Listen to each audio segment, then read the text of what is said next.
nhẹ nhàng lắm. Cha chị sao cái khăn cha chụp rõ làm để chỉ cho má nè. Đẹp quá vậy.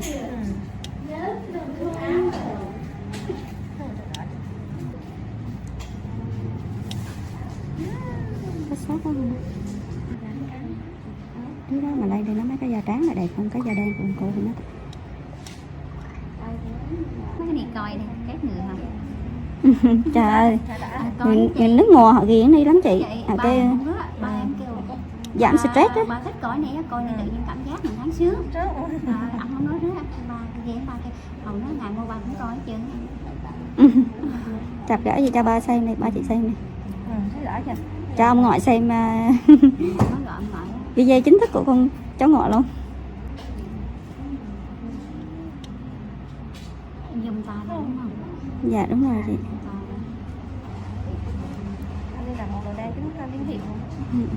Cô này là cô này là mùng, có một bọc nữa, ba bé nên một bọc à. Để là sợ quá trời luôn. Không, cô nó không sệ tới chị, mụn cô nó không sệ. Do hắn nặng mới nói thôi. Chứ còn để bình thường là mụn cô nó mụn. Sợ mụn mũ nó sệ. Dạ đúng rồi. Mà bé là mụn chi em? Bé mụn dưới da chị này.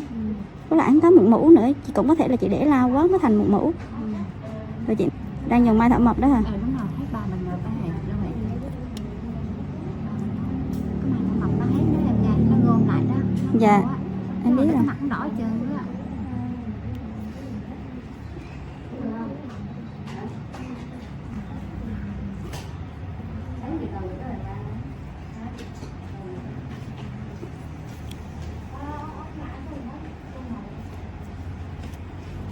Lại cua kèm kìa.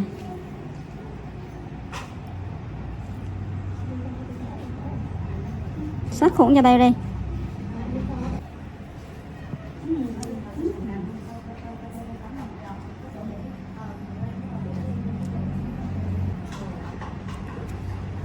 Thầy Phi. Dạ.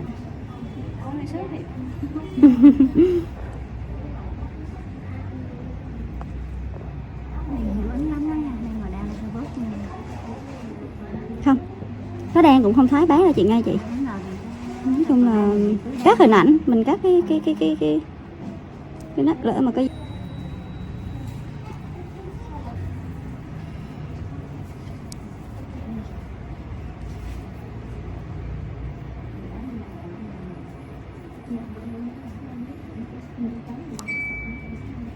sáng thì mình làm cái gì? chị hả hay bán này?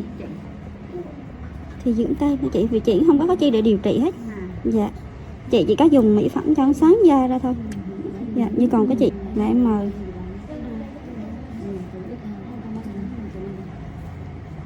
Tá lạ em mới mời. Chứ còn nhưng mà riêng giao tá lạ là em không làm đấy.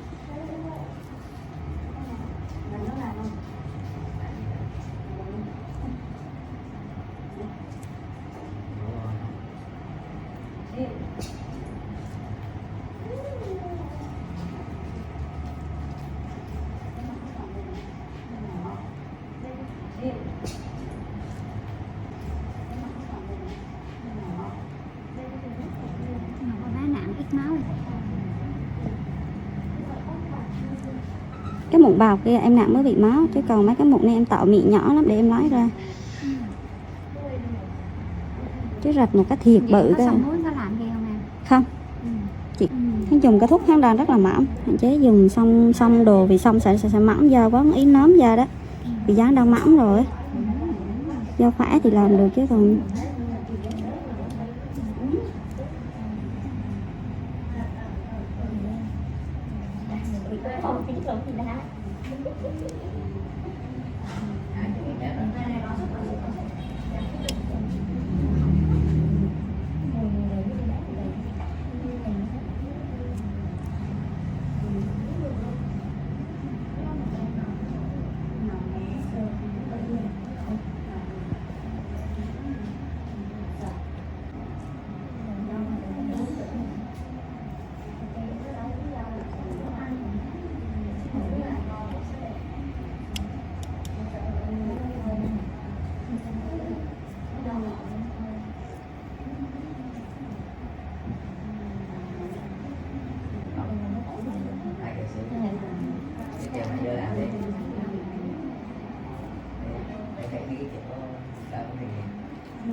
Được rồi. Ừ, cho nó thôi. Vì còn cái kia không biết còn kia. Chị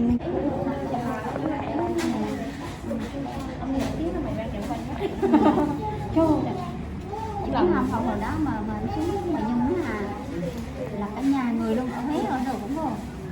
Nhưng mà giờ bà có ông chồng chạy xe ôm á, mà còn nó mới là sáng trên đà, rồi ra đến là bà chọn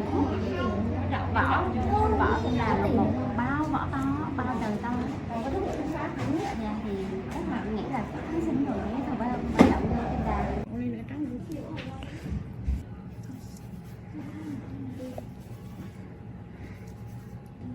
Bệnh bệnh như con mắm mòi.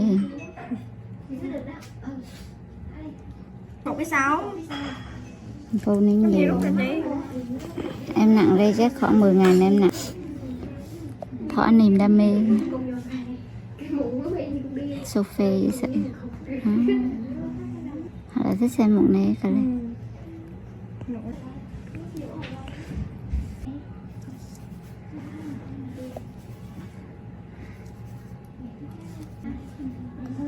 Bệnh như con mắm mòi. 1,6. Phụ nín nhiều. Em chứ không có thể nào mà hết được ha.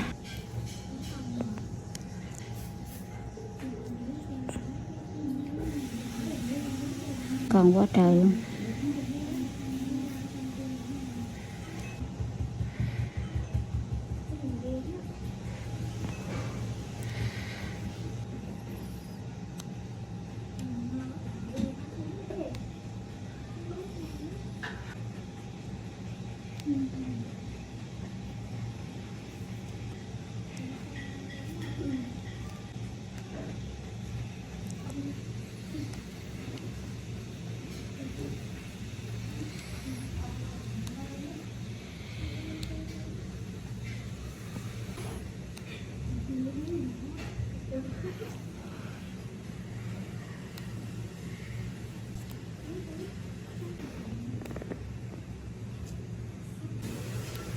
Cái đầu bên đây tôi quất cái chị tự sao?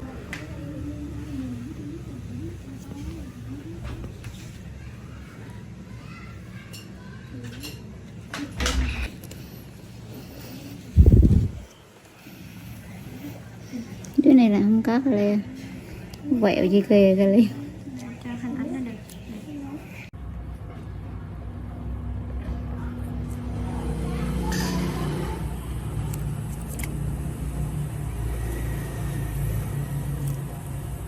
Có tim mà cũng đau rồi cô hả?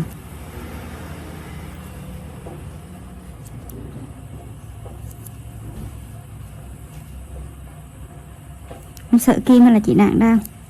Dạ nặng. Nặng đau à?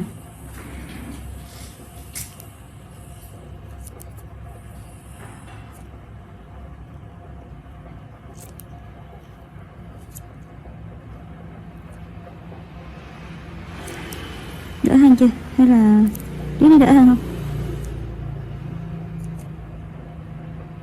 Anh bằng gồng là cái co cái cơ lại là chịu. Và nặng dùng lực hơn á, sáng đau.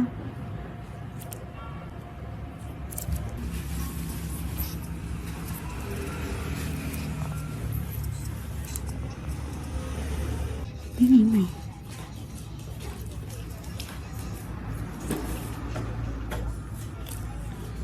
cố gắng. Em ăn trưa chưa cậu? Dạ rồi. Nè.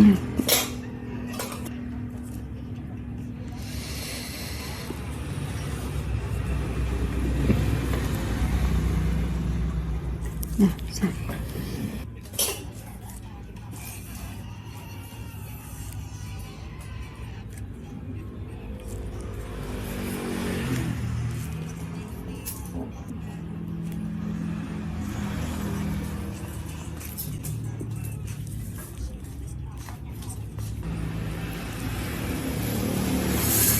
Không. Cái gì hả còn chịu được rồi. Cái này đau mà dễ chịu đúng không? Không chịu được. Nếu mà cái viên không chịu được thì chặt chị vô. Suzuki step into a parallel universe, next-gen V-Strom and SV spied with new engine platform.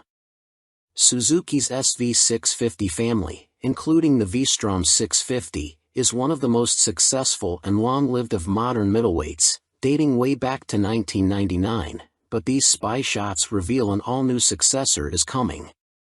Spotted undergoing testing in mainland Europe, the shots reveal two models, a naked, SV-type roadster and V-Strom adventure bike, both using the same all-new engine platform.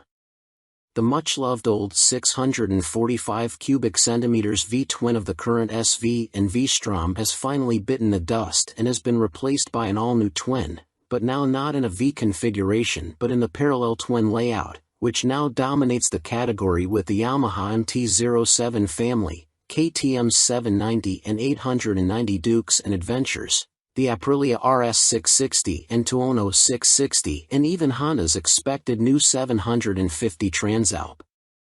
Exact capacity of the new engine is not yet known, although 800 cubic centimeters seems most likely.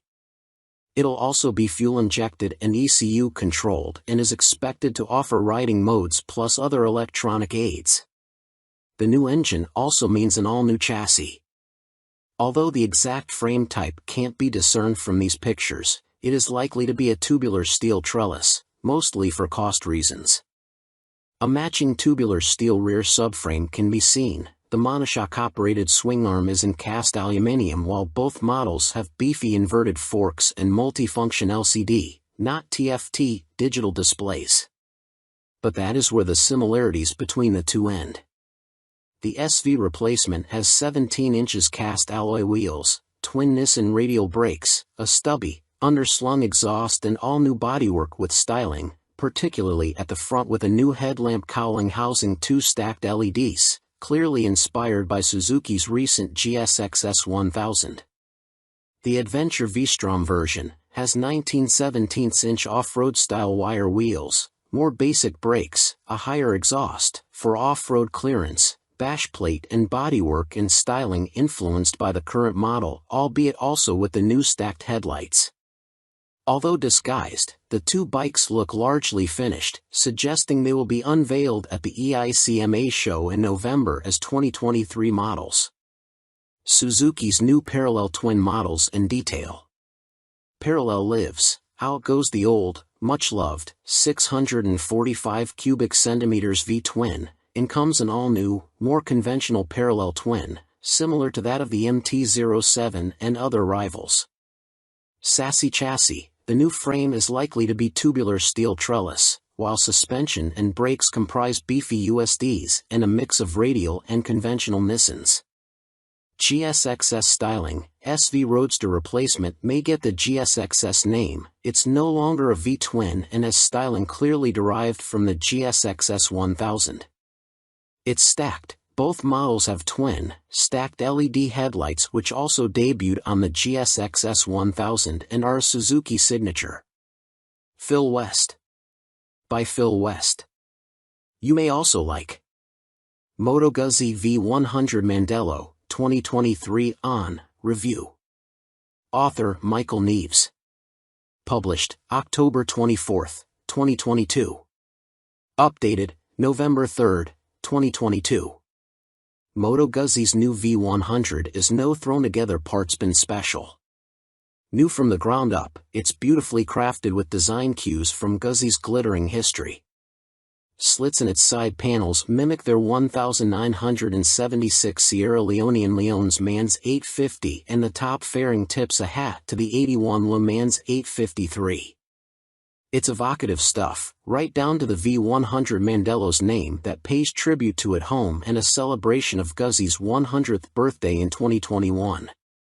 But it's anything but a misty-eyed, two-wheeled reminisce. It's thoroughly modern with a tasteful color dash and lean-sensitive rider aids. Go for the 15,750-pound S model and you get extra goodies like semi-active Olane's Smart EC 2.0 semi-active suspension and an up/down quickshifter, too. In terms of elegance and detailing, the Guzzi puts its sports touring rivals in the shade, but what is the competition?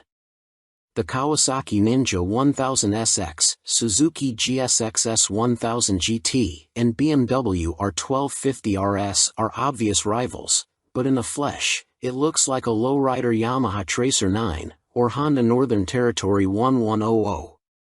The Moto Guzzi's upright riding position even has shades of Aprilia Tuono V4 about it, which is no surprise as they're both developed by Piaggio at their Noali factory near Venice. Technically the Mandello is a different beast to any previous Guzzi. Not only is it fitted with electronics that wouldn't look out of place on a superbike and a new engine, it's also the first production bike to have adaptive aerodynamics, although their effect is minimal. Flappy wings aside, Moto Guzzi has created a tasteful sports tourer that's neither bland nor shouty and offers the perfect mix of comfort, sportiness, tech and character. It's pricey, but the V100 Mandello is well made with great attention to detail and feels like a machine that's come from the heart rather than just a model produced to fill a gap in a model range. It's like nothing else around, which is all part of its appeal, and you never get the sense, either by riding or looking at it, that any corners were cut during its journey from design sketch to showroom floor. Ride quality and brakes. Next up, engine. 4 out of 5. April 5th. Although the Mandello might look chunky in pictures with its bold styling, larger-than-life powertrain and chunky exhausts, it sits surprising low. Shorter riders will feel immediately confident being able to get feet flat on the floor, and if the standard 815mm seat height is still too lofty, there's a low accessory seat available. The riding position itself is nigh on perfect. Pegs are sporty without cramping knees. Even for 6-footers like me, a higher accessory seat is available for even more legroom, and its tall bars are placed naturally towards the rider so there's no awkward stretch or excess pressure on your wrists.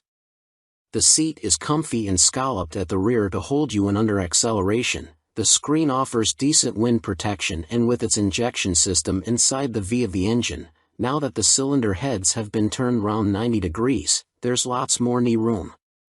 Ride quality on this semi-active Olanes-clad S model is as plush or sporty as you want it to be, depending on the riding mode you choose, and there's a handy remote rear preload adjuster to twiddle for carrying heavy loads. With its shorter engine, the Mandello is sportier and more agile than previous Guzzis, and thanks to its long swing arm and low pivot point, there's little up/down shaft drive pitching on and off the throttle. Yes, you can feel the back end rise and fall when you ride aggressively, but like the engine's rocking, it's a slight movement and a sensation that quickly melts into the background. But what feeling you lose with a chain you gain with the clean, maintenance-free convenience of that shaft, which is especially useful on a big tour. Tipping the scales at just 136 kilograms, CCM's new Heritage 71T is incredibly light. Pull it off its suicide side stand and it feels more like one of those fat-tired electric bikes between your legs than a motorcycle. That's until you thumb the starter and its snarling 600 cubic centimeters motor barks into life.